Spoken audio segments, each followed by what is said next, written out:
Hello, Steve. Hello, Joe.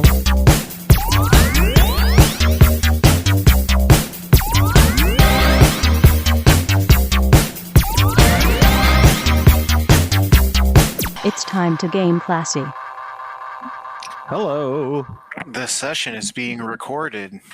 It is. You don't sound too bad. Were you sick? No, I got my Your tooth fixed? All that? well, the next step in the process. No. Okay. So you got a little bit of a jaw thing going on. Yeah, my shit's all swollen, so I sound Oh, fucked up. that's fun. Yeah, it's pretty awful. And I can't eat anything, so I'm like Liquid diet. Well, you've gone to like a weird liquid diet anyway before, haven't you? that is true. I did sustain myself entirely on Huel for almost 2 years. Well, maybe Yeah, I was like a gonna year say and a half. I don't think that would be anything new to you at that point. Yeah, no, it's not that bad. Yes, I mean, I had an extreme amount of weight to lose, so simple as that. I mean, someone like me who's like, I have never ate anything but solid foods ever since I was a child would probably be, whining like a big huge baby. Yeah, no, it's not that bad. The only issue is it's like, it's more like I don't know, just it's eating is annoying. Like the act of eating is more annoying than the fact that I have to do liquid or soft stuff, if that makes sense. Oh no, that totally makes sense. Yeah, it's you're at that point right now where I'm almost at where it's like, oh, why do we still have to eat as human beings? Oh, I trust me, I hate eating. If I could take a little pill and have all the nutrients and macros I could, oh man, instantly. Yeah, I mean, I'm with you for the most part, but for me, it's because I'm a cheap man, and so I'm like, oh man, how much money am I wasting on this food? Give me the pill. Give me the pill that I could take and get all the nutrients I need, and then I could splurge every once in a while on a delicious, tasty meal. I guess I got a leg up on that. That like my diet just happens to be pretty fucking inexpensive. I eat like egg whites, vegetables. I mean, even that's kind of expensive nowadays. I'm not talking like caviar, Steve. Have you seen Joe Biden's economy? I mean, no. It's my grocery bill hasn't really changed. It's been about $100 a week for the past I don't know 6 years. Oh, you're lucky. No, it's I don't buy meat and I don't buy soda, so those are definitely soda's definitely one of the biggest. Yeah. Like soda's crazy. Like that is absolutely crazy. Like I saw like a 12-pack of Dew is like $12. It's like $1 a can. Oh God, no, it's not that expensive. I think I'll usually buy like three 12-packs for $12 at the Walgreens. Let's see. My bad. Walmart has a 12-pack of Mountain Dew at $8.85 right now. Yeah, I was gonna say that's still crazy. It's pretty crazy. Yeah, I'm not arguing that, but I was gonna say I could buy 3 when I got them on sale over at the Walgreens. So also, who cares about Biden's economy? It's all about top cop Kamala now. Oh yeah. Well, I was just about to say it's almost as if Donald Trump giving everybody a stimulus check in the middle of COVID just allowed companies to run wild with inflation. Yeah, shocker. The largest what is it, 8 trillion, the biggest deficit ever put into the economy. Shocker. It gave the richest people a shit ton of money. Who could believe it? And how could they possibly want to have that guy elected again? And why could they possibly not want us to, try and get another dollar out of us? It's like you would think, like in a perfect world, Steve, it's like, oh man, people are spending money. Awesome, we're gonna make more money. And then they're like, people are spending money, make everything more expensive. Yes, of course. And of course, if anyone cares about the annoying stats, there were 152 million jobs in 2020, 142 million jobs in 2021.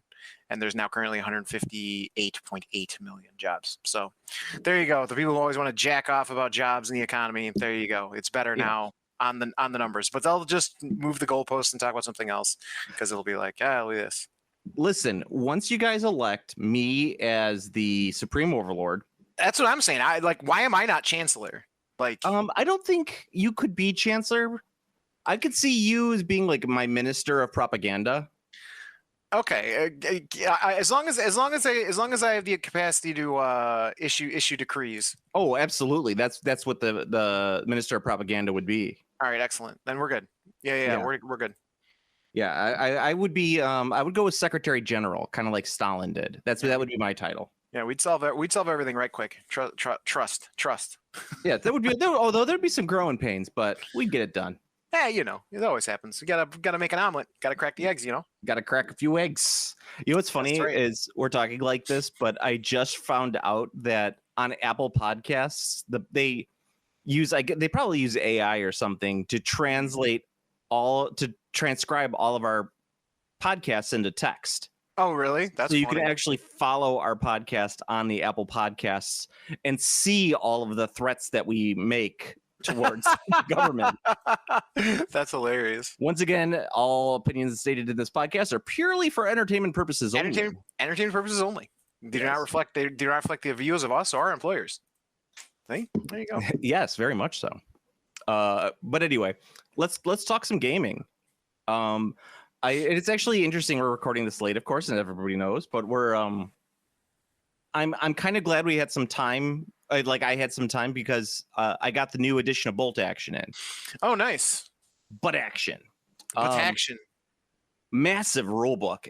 Like I want to say it's probably like 50% bigger than the previous rule book. And okay, it's very much well worth it. It's also more expensive. I think the original rule book was like 35. This one was 50. But $50 for a rule book in this day and age is par for the course for anything, especially for a 40K light models agnostic game that definitely has a ton of replay value.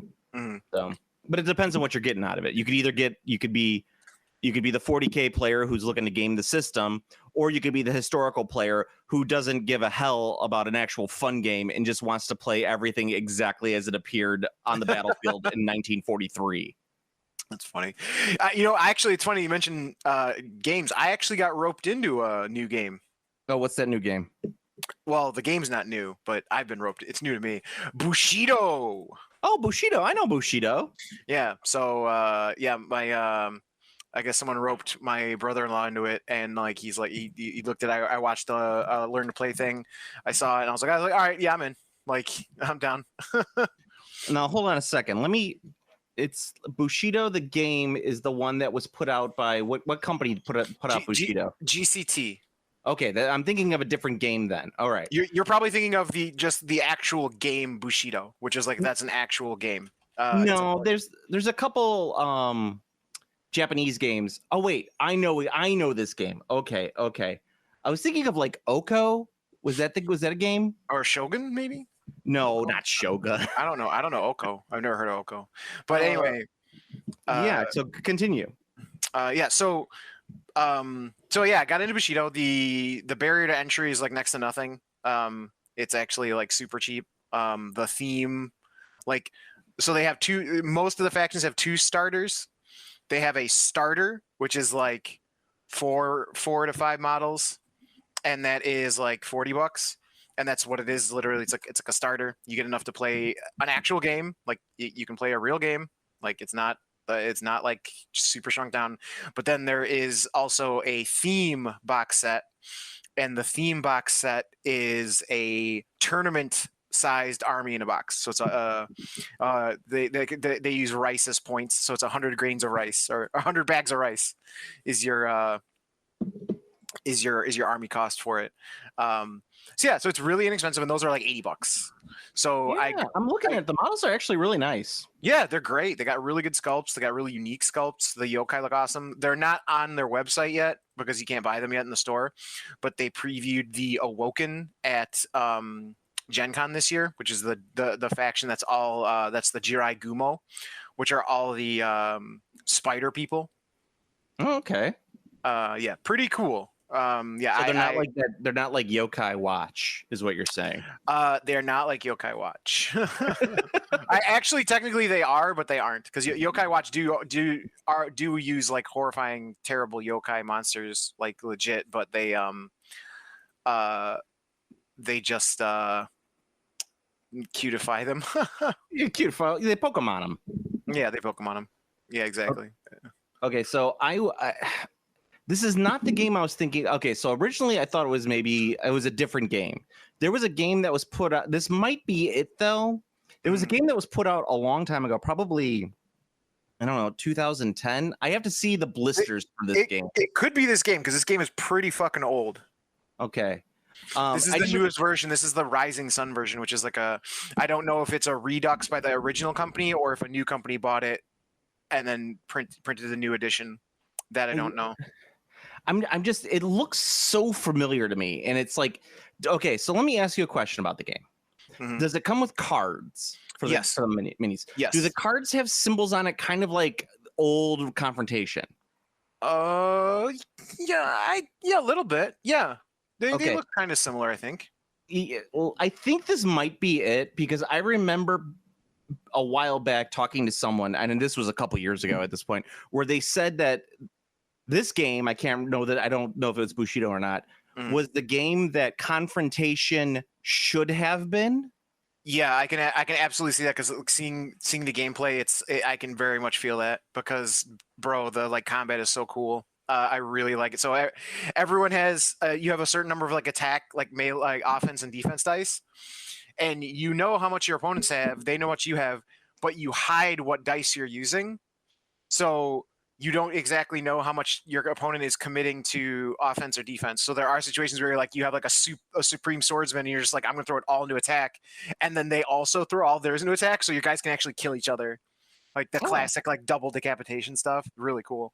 Well, that sounds neat. Yeah, alternating activations.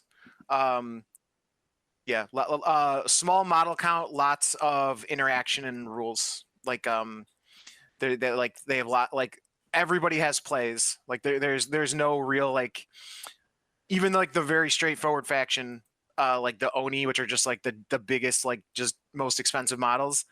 They have a ton of like special rules because that's how they exist. So like their guys are worth because like a normal model is like 10 or so rice. The basic Oni are like 25. So they're very, very strong. So like if you think about it, like so 100 points is terminal. So four Oni is your entire warband if you're gonna go that route. Oh, okay. Yeah, I mean, like that sounds a lot like it sounds a lot like Confrontation. Yeah, and apparently the game is really, really, really balanced in terms of like, not everything is good. I'm not gonna lie to you and say like, yeah, everything is good. There's absolutely dog shit models, but I think when I was reading, they said that only one faction hasn't taken first place in like the big tournament yet. Like in any big events that they've run anywhere, there's only one faction that hasn't taken first, and they've taken second.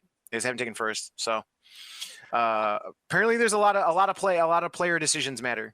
I'll only do it if they can get the rights to Legends of the Five Rings. God, just sticking them into it, like that would be such a good crossover. I mean, it really would.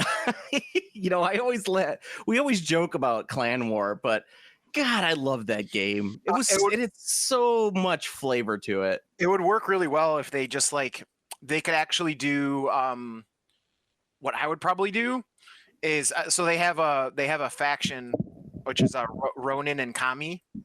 So the Ronin are literally Ronin. So like they're just like whatever. Like you can use them in any faction as long as they're like they tell you if you can or can't use them. So I would just release like guest characters, like guest special characters from L5R into the Ronin faction is what I would do. I wonder who has the rights for L5R minis at this point. I have no idea. Because not AEG. AEG got bought out. I don't think AEG has anything anymore.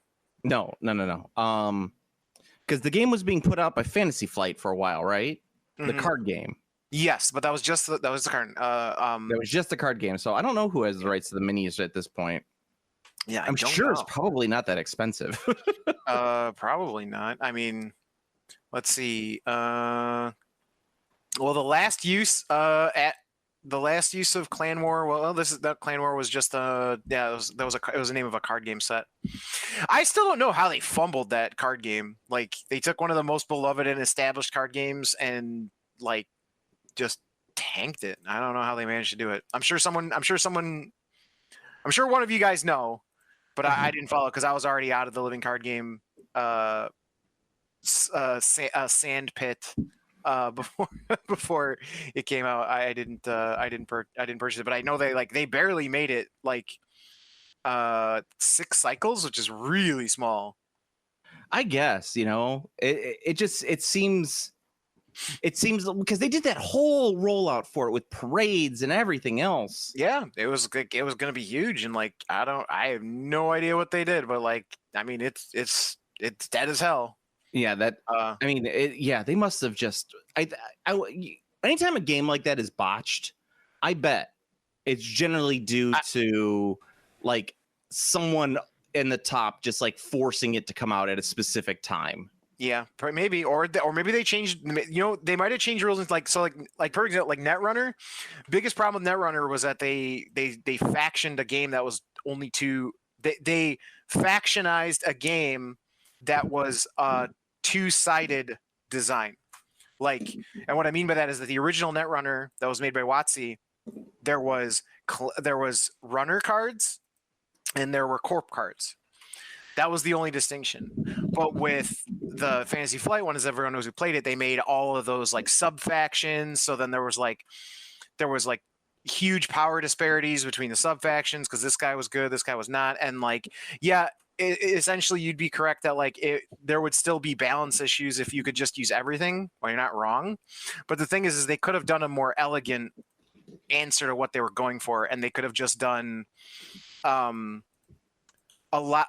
basically swapped the number of exclusive to not exclusive cards. There was almost my exact same problem with Underworlds. So if 90% of the game of Netrunner was faction cards and 10% was generic, they should have swapped it. Yeah. I'm really glad you brought up Netrunner because that kind of leads me to one of the things I wanted to talk about, how we're becoming a weird cyberpunk dystopian future. Mm-hmm. But I didn't want to interrupt your point too much. If you wanted to keep going, or we were just done. No, that was it. Yeah. That was it. So one of the things. Oh, by the way, another samurai game that I think is pretty cool. That's a lot more classy samurai is a game called Test of Honor. It was distributed by Warlord for a while, and I think Gray for Now Games is doing it, releasing it. It's a fairly standard samurai game, kind of small war bandy. And they also do 0-200 Hours, which is a pretty neat kind of commando World War II game that it focuses on nighttime raids. So I think that's either one of those. You could take a look for Gray for Now Games. But anyway, back to the cyberpunk future that we currently live in. Mm-hmm. So you know how HBO is currently dumping off a ton of shit that's been on HBO. All these shows that are the streaming tax scam. Yes. Yeah. So they're we're going to get rid of these shows and there's going to be no way to stream them. Yeah. Right. So regular show is gone. I don't know. Regular show might be on Hulu too, but for right now, let's just assume that regular show is gone. A show that I really liked watching. Really? I was just watching that on HBO. Not even kidding. Yeah. And it might even be in certain countries or something like that. I'm not sure. I don't know shit. Yeah, they pulled it off. What a fucking goddamn that fucking guy, dude. Yeah. So it's there is a move right now, of course, for all of us to back up all of this shit on private piracy sites and absolutely. and our own servers at home. Mm-hmm. So physical media is coming back now. People are going and buying physical media. I just there was someone posted a picture from, I think it was North Carolina, whatever, just got hit by the hurricane, of their Walmart, and every DVD was pulled off the shelf except Picard season 2. But yeah, all of the DVDs were gone because there was no internet, but people still had power. So they were well, what we're going to do, we're going to watch some movies.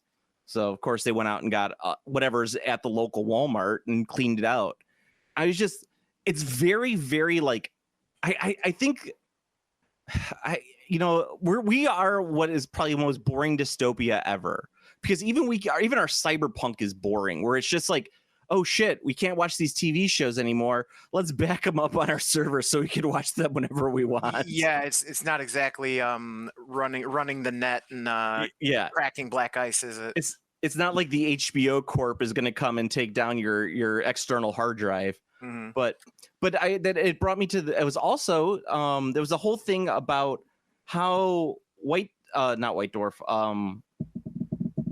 WotC Mhm. like wiped all of their 3.5 content off of their website for Dungeons and Dragons. Yeah, but I mean that stuff's everywhere. Someone has created like a archive of all the stuff that was pulled. Now you and I know that like anything really 3.5 that if you want it, you know where to find it. Like Yeah, like a digital absolutely. copy of that. But I think it's more interesting when it's like fans are publicly archiving these materials and saying like, hey, this is happening, we need to archive this stuff or else it's going to be lost forever. And Oh, yeah, especially totally. especially like web content. Like you and I are kind of talking about book content, Yeah. like people who scanned books or whatever have you. Oh This yeah, is well, I like- mean web content is something that also people want to back up and should be backed up. Makes sense. Yeah. Exactly. So it's like all of this web stuff is you have to have it backed up in order to keep it. And I think it's the D&D homebrew web compendium, I believe. Yeah. Yeah. And then on top of that, also it's what I was talking about the other week with people scanning models, right? Mhm. Models that are not available from Games Workshop anymore. And Yeah, that's that line we were talking about where it's like you got to have a like boundary between what is preservation, what is theft, because like if these corporations like hold the like regular shows a great example, like they're like, okay, you can't watch it. It's like, okay, can I buy it anywhere? No. So they're just trying to withhold it from you, which is crazy. Like, Yeah. That's super weird. Yeah, I bet you could buy a regular show, but it's an example, is what you're saying. Yeah. That's just as an example, like saying, on the plus side, Uzumaki is fucking phenomenal. I don't know what Uzumaki is. It's the Junji Ito anime adaptation. Oh, I saw that's on Netflix now, right? I know it's on HBO. It might be on Or Netflix. maybe it's on HBO. Yeah. but because it's Cartoon Network, and it finally dropped, and it's great. Like, oh my god, I was so worried because it had been in production hell for so long, but I was watching it, and like when the episode was over, I was like, this is good. Like, this is really good. Oh, that's the Enigma and Anagara fault, but Yeah. He did that, right? Though he did. Okay. That's actually that's a sub story in one of his volumes. Yeah, I just wanted to make sure I wasn't attributing one Japanese thing to another Japanese guy and then getting inadvertently being a racist. Yes. I pulled a racism. Oopsie doopsie. Yes. But yeah, that's what I was saying with not to take away from your point. I think I might probably watch that as well if I got some time. Maybe I might get really stoned and watch it. Nice. But yeah, it's like people scanning minis they were doing it before Games Workshop started re-releasing their minis, right? And at that point, Games Workshop had let the cat was out of the bag. Like, Right. models are unavailable. People are going to get these models in one way or another. They can either buy it for extreme prices on the secondary market or scan it and print it themselves on the home market. Sure. And that's technically illegal. Like, it's someone else's property. But at what point we're at the point right now where people can't withhold even physical objects in our dystopian cyberpunk future. It's true. It's someone wants something, it's like, oh, someone can make it really quickly out of in 3D, and then person could print it off a million miles away. So it's like you can't even have recasters anymore. You don't even need recasters anymore. It's true. I mean, well, now you have the mass producer guys who just can just buy them and they'll send you 3D printed copies, so they don't even need to be recast.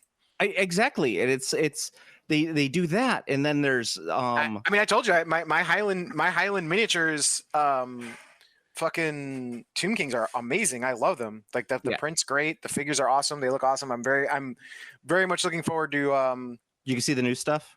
I did. It's great. It's so cool. So Yeah, I good. knew you were gonna be excited. That's why I was like, Steve.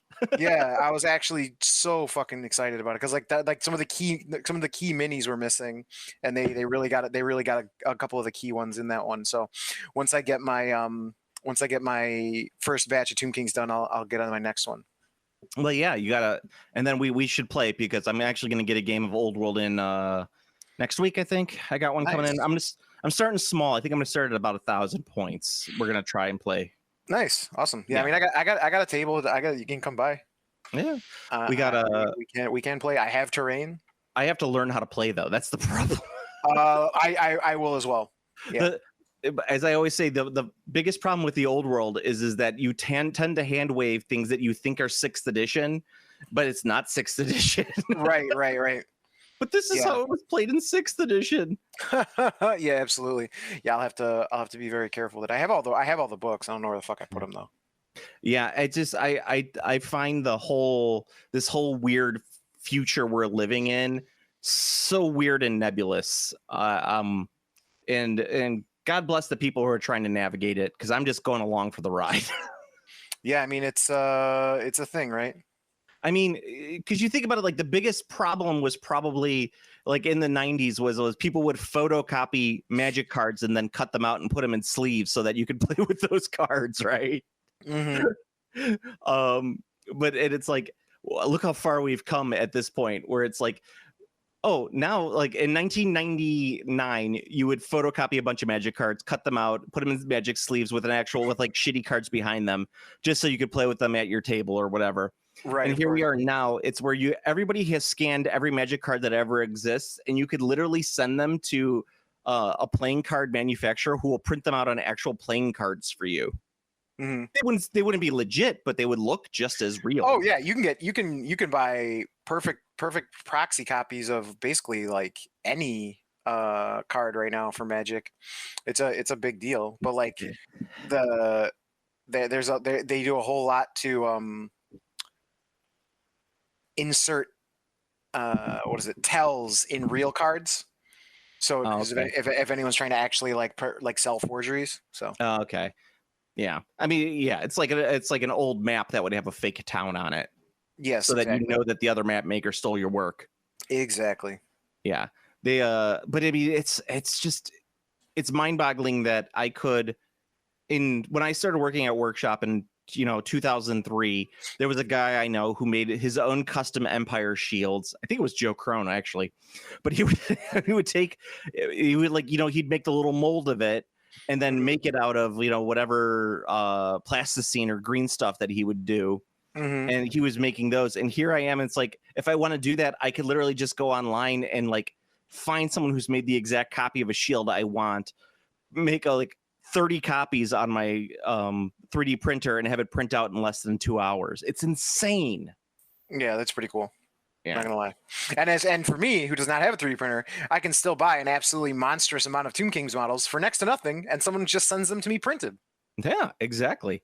I could hypothetically print out all original Tomb Kings figures that have been scanned on the internet for you, so your army would look nearly identical to an original Warhammer army. But I wouldn't do that because that's illegal, Steve. That's true. We'd never do that. I would never do that. We would never commit the cool crime of stealing or cool crime of robbery. Yes, burglary. No, it's robbery. That's the line. It is robbery. That's the line. It's robbery. Yes, I would not do that. That is illegal, but I do know it's there. The coolest of crimes that Futurama nor Game Classy endorses. Oh man! So I want to talk a little bit about the Bolt Action, the new edition. Reading through it, the game is pretty close to the other two editions. I just think that everything feels a little more balanced than it has in the past. I think that the point costs feel better. The way that the armies are put together feel better. Because it used to be like, okay, so you want to make your little platoon, you got to have at least one lieutenant and 2 goon squads. Mm-hmm. And then you get all of this other stuff that you could add on to it. So what everybody would do is they would take their lieutenant and their goon squads, and then they would put a bunch of random shit in. And you're like, no World War II platoon in the history of World War II or the history of any army whatsoever has ever looked like this current platoon does right now. and not to say that I'm a Gragnard about it, where I'm like, Lieutenant, Jenkins over there would not have that button over his lapel. It's just that no platoon would consist of like 20 dudes, a tank, a heavy mortar, a heavy howitzer. Right. It's like that just wouldn't be in a platoon. But I think we talked about in the cast before, they kind of broke it down. So now you could do infantry platoons, artillery platoons, support platoons, armored platoons. And so like putting together an army now actually feels like an actual army. So it's kind of cool. That's neat. Yeah. I'm going to get my first game of it in this weekend to get a kind of a feel for it. But Cool. I definitely, I definitely think it's a better game than at least the last edition. The first edition felt cool because it was kind of like, oh wow, World War II game that's not ass boring, or like the crunchiest crunch gate fest I've ever played in my life. This actually, it felt like a World War II movie game. Oh, that's cool. Yeah, you remember Movie Marines? I do remember Movie Marines. I played a few. We did a few big games with Movie Marines. God, that was such a great rule set. It was great. Yeah, the fucking kids loved it. Yeah, the kiddos loved it. They did. They should bring that back for Space Marine. Oh, they should. Yeah. Have you played yet? I have not played it, but I've watched it. So it looks good, but it does not look like it's a really great single player game. It looks like it's a multiplayer game. Oh, that sucks. Like it looks like that. I mean, like the single player mode is there, but like it looks like you are missing out by not having two people with you instead of the two AI guys. Does that makes sense? No, I get what you're saying. Yeah, it's kind of like how you can play Vermintide by yourself, and it's totally fine and like totally playable by yourself, but it's just not the same as when you're playing with a group. Yeah, I mean, but if it's like a 3-man group, that's better than like. No, it's totally a reasonable size group to make, and I think there's crossplay too. So Yeah, what was like who was it? I saw the headline that said like, was that Wukong game, Black Wukong? oh yeah, You know that game made a fortune. I think it's the best selling game of all time now. Yeah, it was someone saying like, like 80% of the players stopped playing after 2 months. And it's like, yes, because it's a single player game that only has a single story. Beat it. So they beat Hold on it. a second. Okay. I'm holding on for a second. It's my damn dog. Doggo. He sees a squirrel outside and starts going nuts. and of course my family is just like, Dad is downstairs. He will let the dog out. Why do they sound like the George guy from the cartoons? Because literally I live in a house with children, and that's how every child thinks. That's how everyone under the age of 30 thinks. Let's just put it that way. They will take care of it. Someone else will do this. I won't. And that's why dads get so pissed off all the time. It's like because I'm the one who is going to do it. That's always going to be me. Always going to be me. It's like what I always tell people. It's like asking your children to do anything is like the fucking monkey's paw. It's like you never know what you're going to actually get. They'll do it, but you're going to end up with a bigger mess than what you started with. Like, hey, could you go get me a pop from the fridge? They'll go get a pop from the fridge. The pop will fall. The pop will explode, putting pop everywhere. The kid will run out of the room. Leaving you to mop everything up. That's what will happen. And I know that there's going to be some dad sitting there going, I understand what Joe is saying. I feel you, brother. I don't even understand, but I still think it's funny. Yes, exactly. What was I going to say? I don't remember what I was talking about on that end. I don't know. You got old man yelling at Cloud. I got an old man yelling at Cloud. Listen here, Jack. How do I open this PDF? Listen here, Jack. How do I open this PDF? And where's my ice cream? Where's my ice cream? Where's my ice cream? God, he's so old. He really, really, really is. Did you see Jimmy Carter? Is he still around? He's still kicking? Jimmy Carter. I love Jimmy Carter. Don't get me wrong. He's a wonderful human being, but he looks like that worm from SpongeBob SquarePants who's in the wheelchair. Oh, yeah. Yeah. Let me see.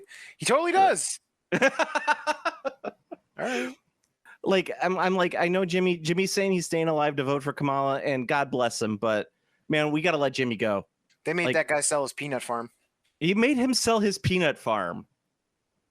Oh, Really puts it into perspective. what peanuts? Yeah, peanuts. Nice. My peanuts. My peanuts. Oh yeah. So you did tell me you got to see what's it called? The In a Violent Nature. You watched In a Violent Nature? I did watch In a Violent Nature. Yes, You liked it? I did. I was a fan. I thought it was quite good. I thought it was a very new presentation on a slasher film, That's very true. That's a good way of putting it. which I felt is great because I mean, how do you innovate basically the oldest horror genre? And I thought they did it really well. I mean, it was a little there was there were some parts where it dragged. Not gonna lie, there really were, but a little bit of tighter editing. But I mean, that's when is that not the fucking complaint? Yeah. I mean, it's a what's it called? It's a horror movie. It's a low budget horror movie. It's it's not going to be perfect. You're making a low budget movie. You don't have to try and get fart house about it.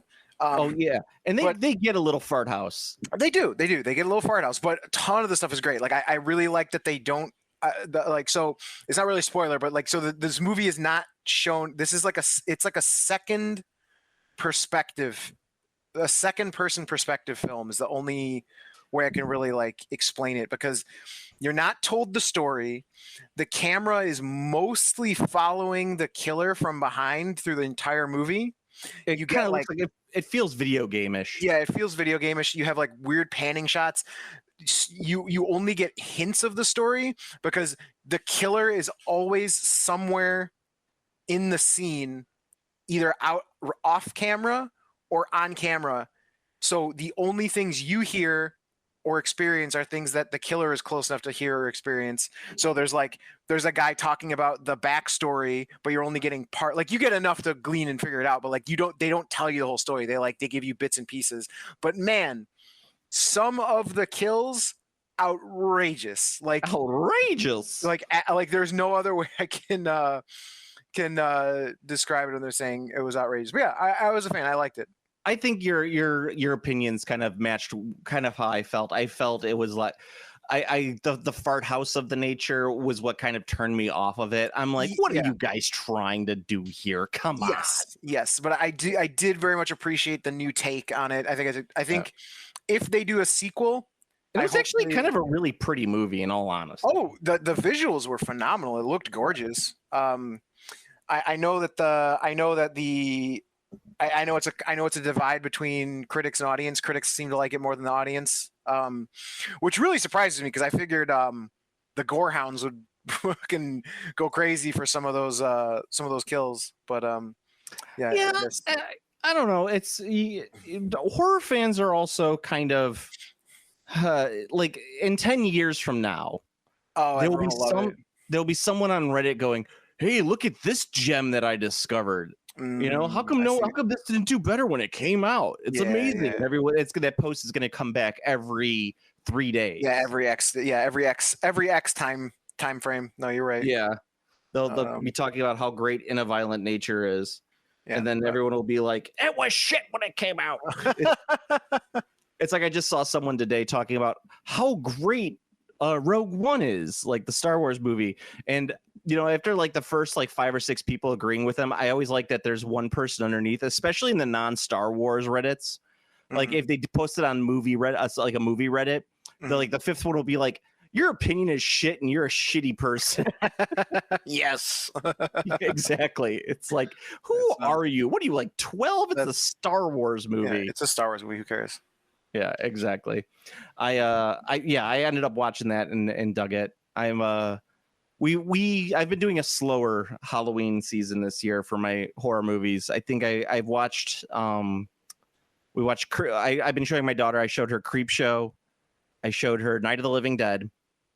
I showed her the first I showed her Scream 2 and 3 because we watched Scream 1 last year. So that's where we're at. I'm thinking this weekend I might show her the Late Night with the Devil. Show her something new. Oh, nice. Yeah, I've done a lot of classics. I think it's time to hit a more modern horror movie for her. And I think that's a good one because it's not like it's not too bad in terms of like the gore or Yeah, and anything it's like and it's that. not too A24. Because man, let Yeah. me tell you, I saw the TV Glow. Yeah, That movie was fucking trash. I heard that movie wasn't that great. It was fucking trash, dude. It was not even that. It was fucking awful. Like the only movie that I saw that was worse than it recently was We Are All Going to the World's Fair. Oh, I don't know that one. We're All Did Going to you the wa- World's Fair is one of the worst movies I've ever seen in my entire life, let alone one of the worst horror movies I've ever seen. Have you watched Psycho Gorman? I love Psycho Gorman. Okay, and what about Destroy All Neighbors?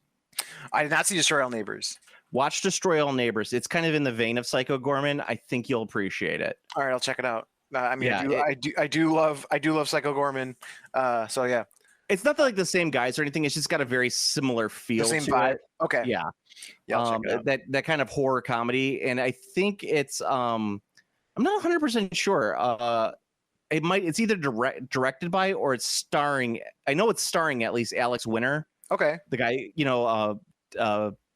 Ted from or Bill from Bill and Ted. yeah. Oh, and Thomas You know- Lennon's in it. Yeah, and he did Freaked, Okay, which cool. is one of my favorite horror movies of all time. It's not a horror movie. It's just like one of my favorite movies of all time. It's such a stupid fucking movie. If Hell anyone yeah. here has not seen Freaked, go watch Freaked. It's great and a great like Randy Quaid in there. It's great. It's fantastic. I can't love it. I can't dote on it more. It's a super weird ass movie. I recommend it as well. Yeah. There's a worm man. There's The a word man. Could you wipe my ass? Oh yeah, and Mr. T's bearded lady. Freaked truly is one of the. It's you know what it is? It's Ratfink. Someone someone let the Ratfink designer make a movie. You mean like an R. Crumb type of guy? No. You ever heard of Ratfink? Oh, Rat Fink. Okay, I don't know what I was thinking. I'm thinking Fritz the Cat. That's what I'm thinking. Yeah, no, Ratfink from Big Daddy Roth. Yes, with the dragsters. Yeah, someone just gave that guy like creative control over character designs. they let him make that movie. Oh man, so yeah, that I'm just thinking about Freaked right now. I kind of want to watch Freaked. What's Freaked on? I want to watch that now too. Paper Cup. I don't know what that's on currently, but yeah, I'm you looking Damn. it up? It is not available on Amazon in my location, but it is available on YouTube for no money. Oh, is it? Oh, there you go. Yeah, it's right here. I'm gonna just post it. I'm gonna post it in the Discord. Did you watch Oddity yet? Oddity. Did I watch Oddity yet? I don't know. Some people have been talking about it. They really like it. It's got some really good reviews. It's on Amazon right now. I have yet to watch it. I'm hoping that I'm hoping that it's good. In all honesty, because it's kind of on my to watch list when I got some time. And what was the other one that I watched? There was another one that I watched that everyone was talking about was so good, but I watched it and I was like, this is terrible. Oh God. Oh I can't no, think of it. Oddity looks fucking dope though. Yeah. That's on Shudder. That looks fucking sick. Not Yo. Long Legs. I did watch Long Legs. Yeah, didn't you say it sucked? It was all right. I mean, it's like there's parts of it like that really stick. Like everything Nicolas Cage is amazing in it, Okay, of course. but everything else is kind of. I'm actually very excited for Spider-Man Noir. Oh yeah. The live action Spider-Man Noir. Like, let's go. Yeah. I mean, anything. I'll watch any. Okay. I won't watch anything with Nick Cage like on purpose. But if I come across something with Nick Cage in it, I will be like, Nick Cage being in it is a selling point on watching. Absolutely. Yes, absolutely. I agree with that. Like he's got that new one, Arcadia, out. It's a new horror movie. People are saying I watched some reviews on it, and the people are like, it's not great, and Nicolas Cage is definitely not in it enough. I watched it. Yeah, you like it? See, exactly. That's exactly. So would I say, oh man, you gotta catch Arcadian right now? No. Would I say it's like absolutely worthless and not worth watching at all? I would also say no. But it's like it's a can miss film. How about that? It's a can miss film. I mean, is that fair? Like, I mean, I know can miss does sound like derogatory, Yeah. but like I think that's exactly like how I Would feel you about say it. Like, it's very movie? it's very movie. It's very movie. Like it's kind of it's very by the numbers. Nicolas Cage is also is definitely not enough. But I mean it's like I said, it's not like it's really not the worst. It's like a it's like it's such a by the numbers movie. Yeah. Oh, okay. So it's a very movie. Yeah. Okay. Yeah, it's a very movie. The performances are good. Like the acting is really good. Like Nick Cage is good. The kids who play his kids are good. So yeah, I would put it as like I guess a C. It's a C movie, which means you can take it or leave it. I've heard I've heard bad things about Cuckoo as well. One I haven't seen. It's M. Night Shyamalan's daughter's movie. Oh well, and yeah, of course. Because everyone knows M. Night Shyamalan is so good that we have to let his daughter direct a movie. Yeah, we have to nepo fucking M. Night Shyamalan's daughter of all things. Yeah. Yeah, no. But yes, I'm also interested in watching the new Salem's Lot movie. Oh, I saw that pop up. Oh, I got some minor or major minor / I have gaming news. What's that? So first thing we did, I don't think we talked about it, but the 2024 Player's Handbook for Dungeons and Dragons is the fastest selling Dungeons and Dragons book in history. Oh, because we were just talking about how I think it came out and then no one was talking about it. Yeah, no, it is the fastest and best selling Dungeons and Dragons product that has ever been made. That's ever been dungeoned or dragoned. Ever been dungeoned or dragon. So Dungeons and Dragons and Biden's economy. Yeah, so it's like it's pretty good for ultimately it is essential. The price is good, $50. I think the biggest complaints, ironically, and I think you mentioned this, but the biggest complaints about it is that it doesn't do enough to differentiate itself. Yeah, create more, because there's supposed to be there was supposed to be a big crafting system, which they talked about, and like the crafting system is just kind of non-existent. They added weapon mastery for martial classes, which is cool. That's good. And then one of the biggest thing is that the backwards compatibility is not as straightforward as advertised. Oh, really? I did not know that. I didn't hear anything about that. Yes. Yeah. There's balance issues. So the biggest, like right now, the biggest problems is, again, like I was talking about when we joked about it. I think I mentioned to you off the cast, but not on the cast. So I want to say this, but one of the things I was talking about is we were joking that you could now drink a potion as a free action. Oh yeah. And one of the things about that is like that is such it sounds innocuous, but that is such a continued trend of pushing the player characters to just unbelievable power levels. Because now that means essentially like a potion as a free action is like unbelievably strong when it comes to like how good a character is, like because characters are already strong. So the issue is not necessarily like the game is not balanced, and like it's but the problem is not that it's just unbalanced. It's like the characters are all like really fucking OP. Like characters are very, very, very strong. So there's Conjure Elementals is really broken. Scorching Ray is broken. There's a grappler feat, which you can use with Wild Shape to just do all sorts of insane shit. So you can use grappler lets you move things, and then there's a spell called Spike Growth, which makes hazardous terrain. So you can combo turning into a bear using the grappler feat, and you can drag things across the Spike Growth like piece on the ground over and over and over to do like tons of damage. So things like that are occurring. So yeah, it's really like and now the action economy is even better. So like with players being able to stack so much effects, so much damage, it like encounters feel trivial. So it's kind of like, what is the point? And then Like the characters are so strong. Like where is the challenge? And then What if this leads like Dungeons and Dragons to go down a route that's like all heavy role playing and no combat? Like the DMs just get fed up with the combat system being as it is, that they just go to a heavy RP style.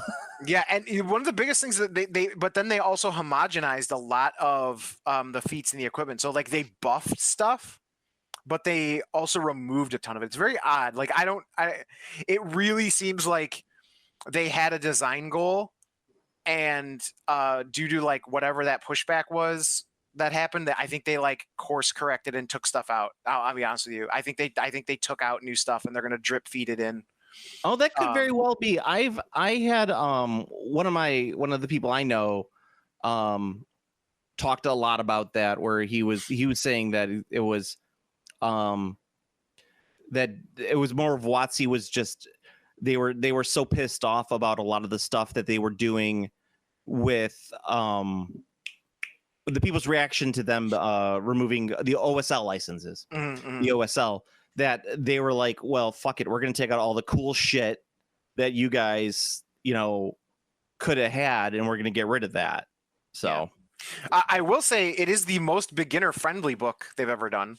So this actually seems like a great starting point for people like who have never who are like going to get into Dungeons and Dragons. So that's actually a big advantage. And of course, all of the issues. That's the other thing too. Everyone must take all RPG issues with a grain of salt, because the problems that rise and the complaints that occur can only exist because of comparisons to previous editions. So it's kind of like, you know what I mean? Like it's not a competitive game. So like, does it really matter that like you can do busted shit? It's kind of like, maybe just ask your players not to. yeah. That is always a possibility, is that you can tell people, please don't be a dick. Yeah, it's not a competitive game. I understand that you can go through this rule book, all these rule books, and make a character that does 100 hit points of damage every turn, every combat round. But could you just not? Could you not? Yeah, could you just not instead? And then this isn't a big complaint, but one of the like another dig is they reused art in the book. Oh yeah. Yeah, so some of the art has been like one of the it's like. Oh, you're meaning okay. I got what you're saying. Yeah, I don't know what I was thinking. So because there's a wild mage character from the Magic the Gathering set, and they put her art in the book. So it's kind of like that's kind of so it's not even like reused Dungeons and Dragons stuff.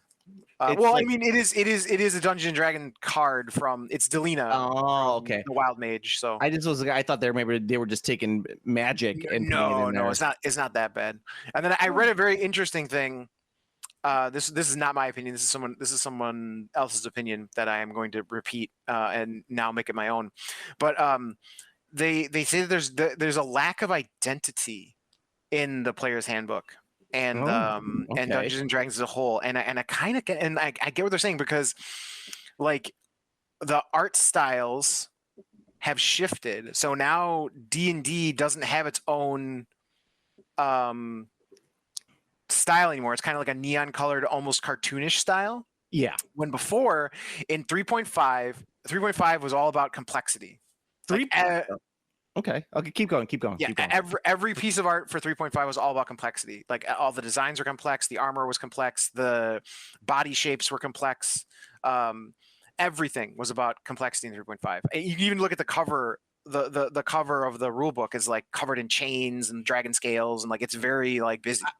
I would say that 3.5 is the first edition where Dungeons and Dragons generic truly had a feel to it. Like it's like, or a look, I should say. Like this looks like this is a universal through line design. Yeah, this is Dungeons and Dragons. And then fourth edition it had its own style, which was very, very stylized.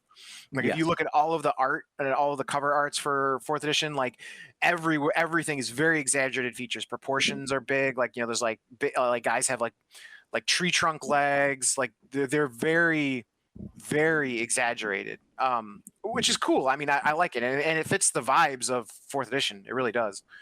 Yeah, I see that, and fifth edition was going, and I think part of what what happened with fourth and fifth edition, especially is that artists had increasingly less input on what they were designed. Like back in the day in second edition, you'd go up to Larry Elmore and say, Larry Elmore, I want a you know how to draw a woman with a suit of armor on slaying a dragon, right? And he'd say no more, and come up with the craziest piece of artwork you had ever seen. But you'd go, oh, that's a Larry Elmore.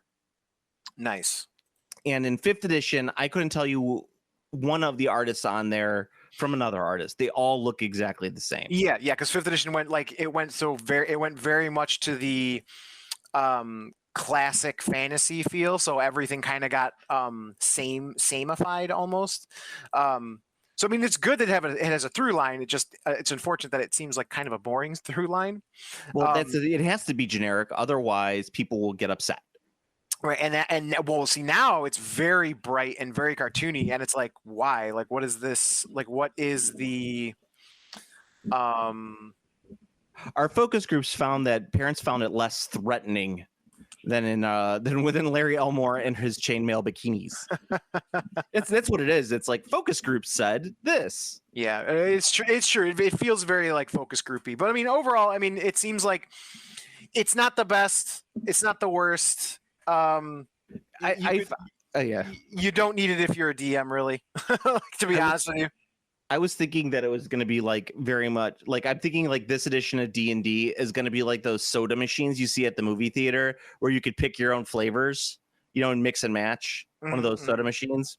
Yeah. So so what Coca-Cola does is they take the data from those machines and then they put out soda based upon what people picked the most. So if most people put, you know, cherry vanilla Coke Zero, they'll put out cherry vanilla Coke Zero in the stores. So I'm thinking what they're doing is they're like, what are people doing the most in Baldur's Gate? Okay, let's do a book based on that. That makes sense. Yeah. Oh. I mean, maybe not. Maybe go fuck yourself. I mean, I do know. I mean, Baldur's Gate is responsible for generating more D&D players than anything else in history. So yeah, probably that is a thing.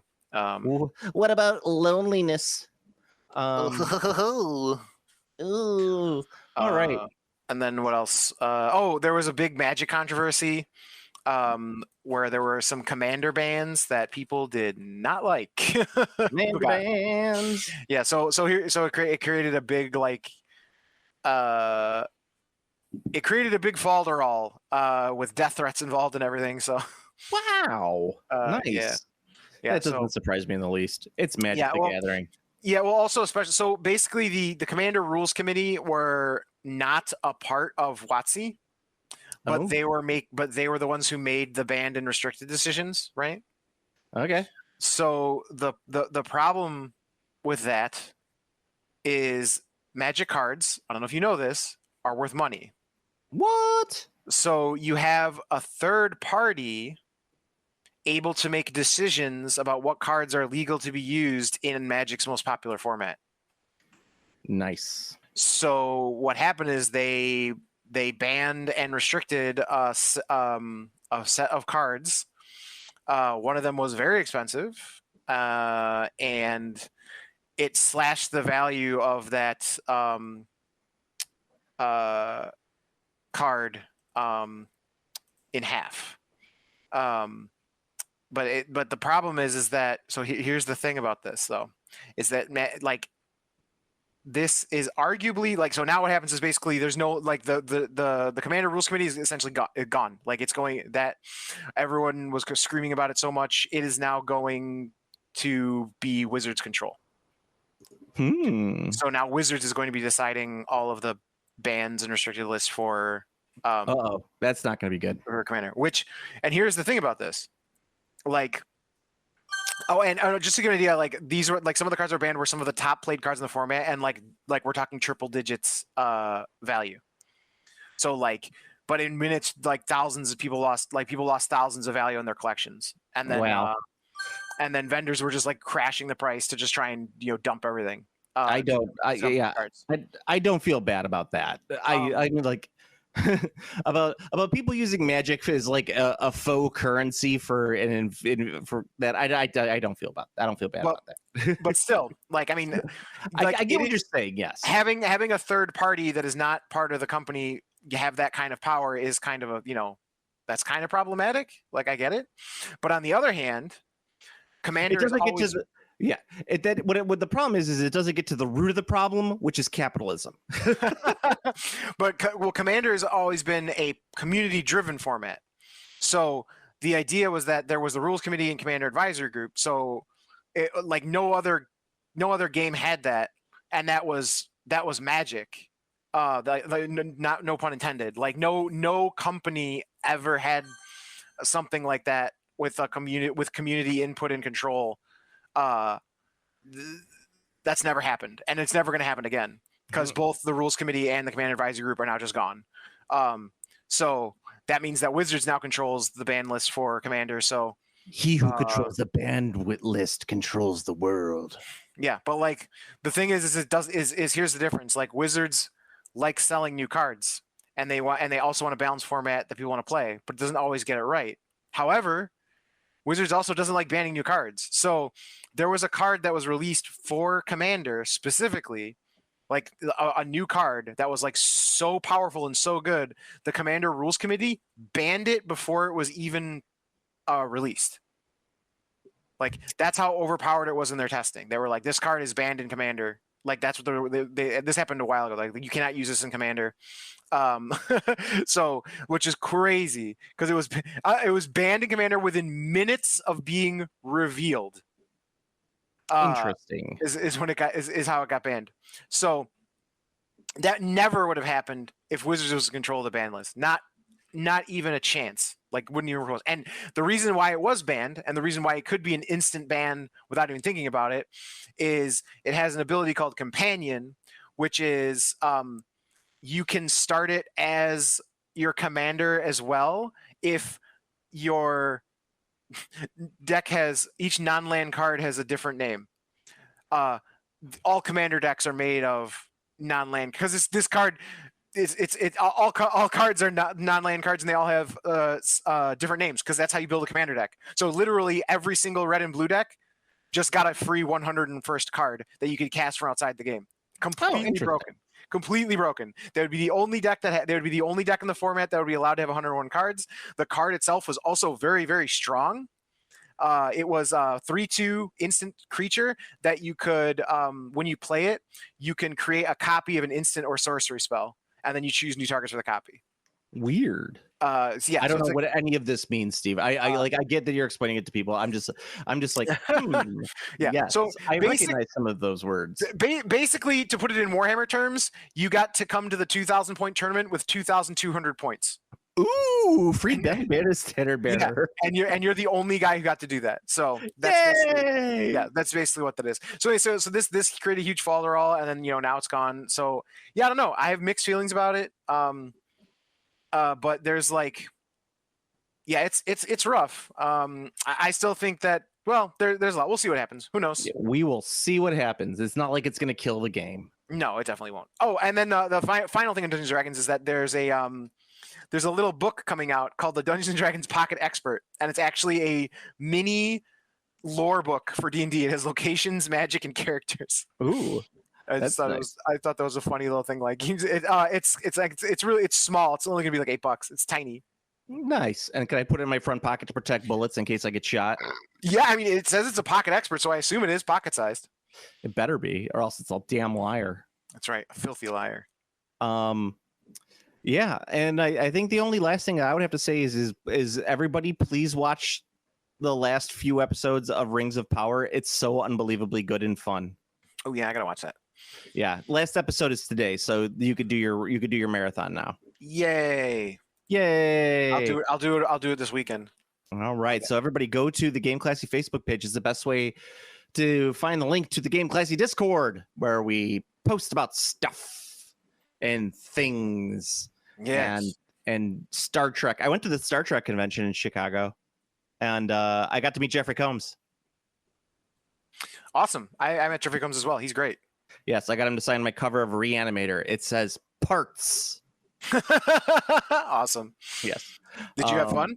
I did. It was not what I expected. And I thought it was going to be more like, oh, it's a big like area to buy shit and there'll be people with autographs around that area. No. It is a giant stage where they are just nonstop doing panels about Star Trek. Yep. It's very cool.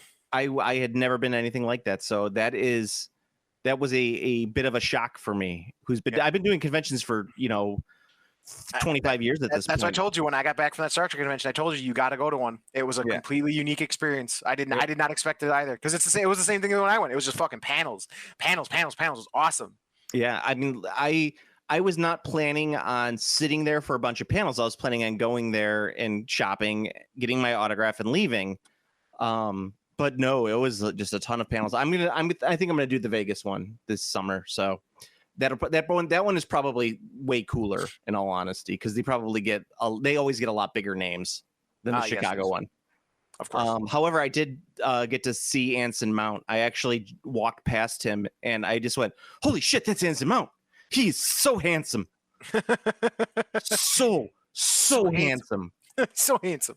I mean, sometimes you see a person and then you can't help but like it sends a shiver down to the center of your bone how like beautiful or handsome they are. He is a really fucking handsome guy. He's literally like the Chad. Like he's got the jawline. He's got like the poofed the coiffed hair. He's just a fucking handsome dude. Like really is. But it's like seeing you. I saw John Delancey, right? John Delancey, handsome guy, but he's not take your breath away handsome like Anson Mount is. John Delancey looks human. Yeah, John Delancey looks human. Anson Mount does not look human, but not in a bad way either. Correct. It's scary. But that's why when I met John Delancey, he was really like he only wanted to talk about sailboats. Some people. You know what? Actually, there was a whole thing at the panel about John Delancey and his sailboats. He's really, really into sailboats. Yeah, and the guy who played Damak on Deep Space Nine was there, and he had a whole thing about wine. Nice. I know. Apparently, you can like charter a boat with John Delancey if you pay a bunch of money. That's sweet. Did you? Was Garrick there? No, Garrick wasn't there. Yeah, I know he hasn't been doing a lot of stuff. His health is not the best. It's funny. I learned about this because I booked a cameo from him for someone. Oh, okay. And he gave a very personal and heartfelt cameo that I was not expecting. I sent it to the person and I'm glad that they didn't share it with anyone, but I was like, damn, I was not expecting what I got from that. Like, it was very sincere. But yeah, I mean, and if any of you like Garrick, you could do the man a solid and book a cameo from him. Yeah, I would. I saw the guy who played Damak. Jeffrey Combs was there. The guy who played what was the other Ferengi on Deep Space Nine, the brother Rom. The guy who played Rom was there. Oh, brother. Yeah, he was there. And the guy. It's Andrew Robinson is his name on Cameo. Andrew Robinson. But do him a solid. Book a cameo from him. Yeah, and Phlox was there. Not Phlox, oh, nice. Not Phlox. Neelix. Neelix was there. Oh, Neelix. I wish I got to meet Neelix. I could. I could have been like, I'm like the one of the three people who like you, dude. I wanted to, and Jerry Ryan was there, and I was very close to getting Jerry Ryan's autograph because I love that Jerry Ryan is single-handedly responsible for getting Barack Obama elected president. So that is such a fun fact. It is, and it's like a really Chicago fact too, or I should say, an Illinois fact. Not many people outside of Illinois really know what the fuck happened to get Obama that Senate seat to begin with. Mm-hmm. Just so if I have not told it on the cast before, Jerry Ryan's husband, Jim Ryan, was running for Senate, or her ex-husband was running for Senate against Barack Obama for the seat, and it was like 2004. It was the Bush. No, it was 2002, I think. It was the Bush midterms, and Obama was just on track for it. But Jim Ryan was going to give him a run for his money. Jim Ryan was an up-and-coming political star. But then right before the election, a couple months before the election, one of the news stations in Chicago got his divorce records unsealed, and he was married to Jerry Ryan from Star Trek Voyager, and she did her whole testimony about him like wanting to have sex with her like out in the open in sex clubs. Like he had to drop out of the race. I mean, this was 2000s, mind you. It's not like it is now, but he had to drop out of the race. And Alan Keyes ran against Obama. Obama swamped him, and that put him on the path to run in 2008. It was insane. There you go. But yes, Jerry Ryan divorcing Jim Ryan because he wanted to have sex with her in public got Obama elected. That would be my drunk history story, I think, if anything. If like I went on drunk history, I would tell that story. Of course. Yes, so go to our Discord. If you want to see more of Steve, you could see him at @Comanthro on Blue Sky. You want to see more of me, you could follow me at GameClassyJoe on Instagram. Indeed. If you the best way you can help out the podcast is like, comment, subscribe on the iTunes, or like, comment, subscribe on the YouTubes. I don't know why people go to the YouTubes, but people do it. I only go to YouTubes to find reviews of shows, to find out how to feel about shows before I actually watch them. Nice. Yes. So Steve, until next time. Among Us. All right. So just to yes, Among Us. Among Us. So what we'll probably do, because this podcast is coming out late, I think we'll skip the next podcast weekend, just to let everybody know ahead of time, and then we'll pick back up on our normal schedule. Okay, sounds good. All right.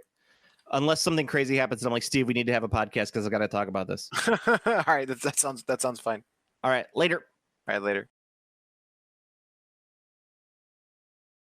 Game Classy.